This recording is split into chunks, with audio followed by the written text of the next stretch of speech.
Kira-kira pesan yang aku kirimkan aman tidak ya? Apakah privasiku terjaga? Halo teman-teman, pasti antara kalian sering memikirkan privasi pesan kalian. Tapi, apakah kalian pernah melihat ini? Nah, ini erat kaitannya tentang kriptografi atau ilmu sandi atau kode. Pengen tahu? Yuk kita cek video penjelasan berikut ini.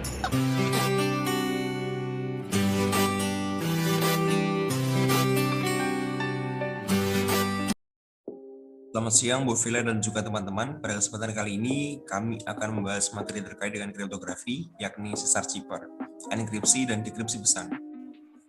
Sebelumnya perkenalkan anggota kelompok kami yang pertama adalah Dimas Reza dengan NIM 2414007, kemudian Yoren Sodarbe dengan NIM 2414029, kemudian Christian Gili Victory dengan NIM 2414033. Baiklah, yang pertama kriptografi dan transformasi sesar. Pengertian dari kriptografi sendiri adalah ilmu dan seni untuk menjaga kerahasiaan pesan. Kriptografi ini adalah sebuah ilmu yang mempelajari bagaimana cara menjaga agar data ataupun pesan tetap aman saat dikirimkan dari pengirim ke penerima tanpa mengalami gangguan dari pihak ketiga. Hal ini seiring dengan kemajuan perkembangan teknologi jaringan komputer dan internet, semakin banyaknya aplikasi yang muncul memanfaatkan teknologi jaringan.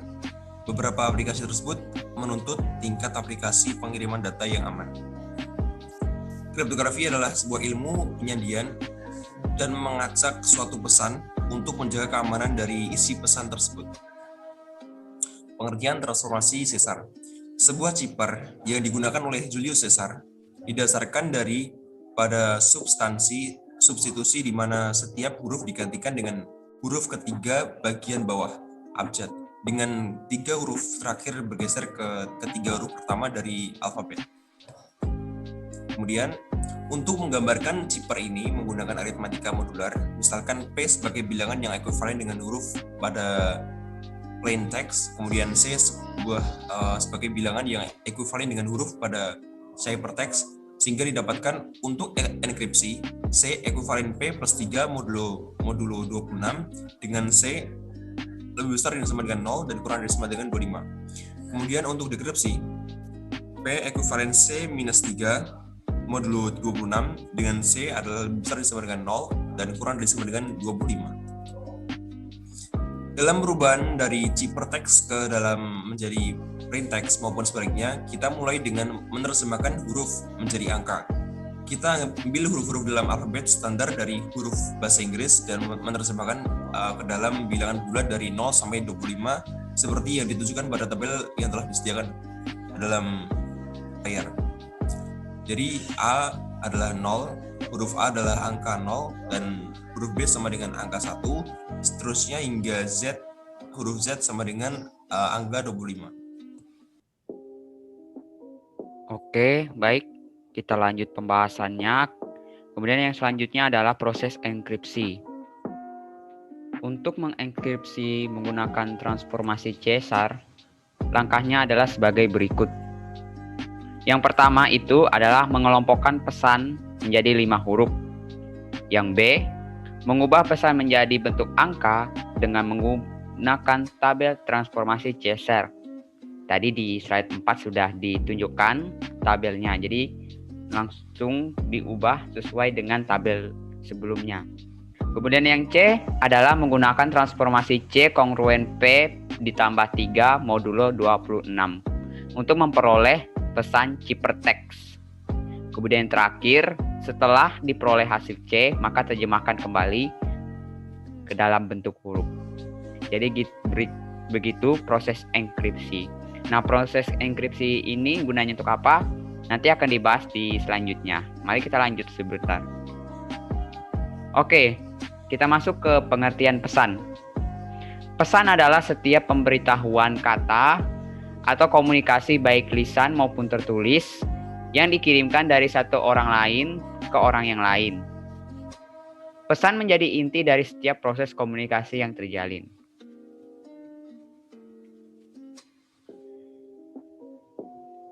Nah, berikut adalah proses pengiriman pesan. Pasti teman-teman sudah sering berkiriman pesan sama teman-teman atau keluarga atau kerabat dan lain-lainnya. Nah, yang pertama adalah proses yang pertama itu menginput pesan. Menginput pesan ini kita mengetik pesan, kemudian mengirimkannya. Kemudian proses yang kedua adalah pesan itu dienkripsi. Nah, pesan ini dienkripsi secara sederhana menggunakan transformasi Cipher-Caesar. Kemudian saat pesan enkripsi ini langsung dilanjutkan ke proses ketiga, yaitu proses masuk ke database atau servernya. Nah, ya, pesan yang telah dienkripsi ini diproses di database, kemudian dikirimkan lagi kepada penerima. Nah, proses yang keempat, pesan itu didekripsi.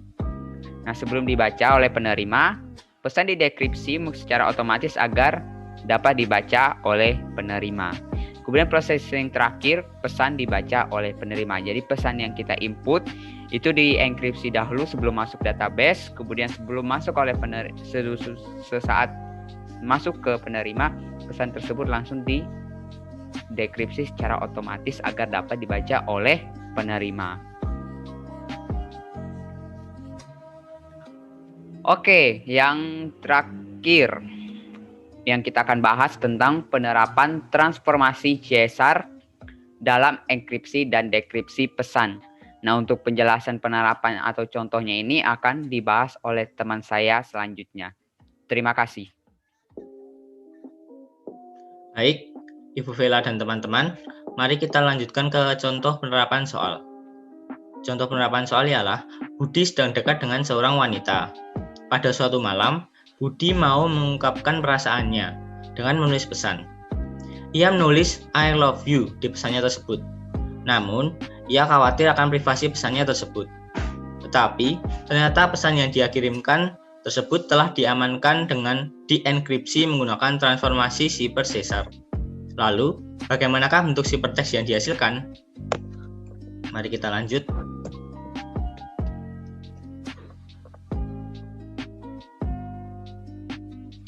Sesuai dengan penjelasan yang telah diberikan oleh teman saya Ori di awal, mari kita ikuti langkah-langkahnya untuk mendapatkan ciphertext.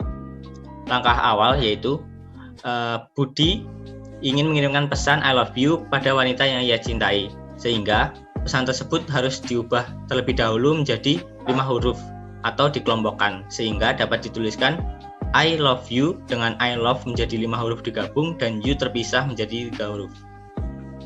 Lalu langkah keduanya, kita ubah pesan menjadi bentuk angka, seperti yang telah dijelaskan oleh teman saya Dimas di awal, sehingga dapat kita tuliskan bahwa I sama dengan 8, L sama dengan 11, O sama dengan 14, V sama dengan 21, E sama dengan 4, Y sama dengan 24, O sama dengan 14, dan U sama dengan 20.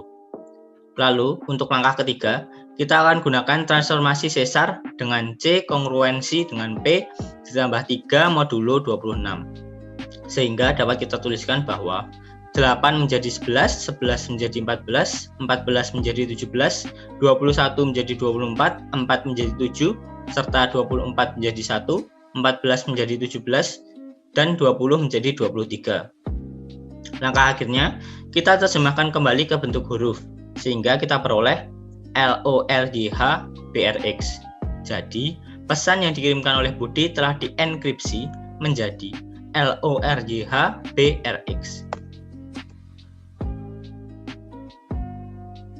Nah, saat wanita tersebut menerima pesan, pesan akan dideskripsi secara otomatis kembali seperti yang diketik oleh Budi, sehingga pesan akan diterima oleh wanita dalam bentuk I love you.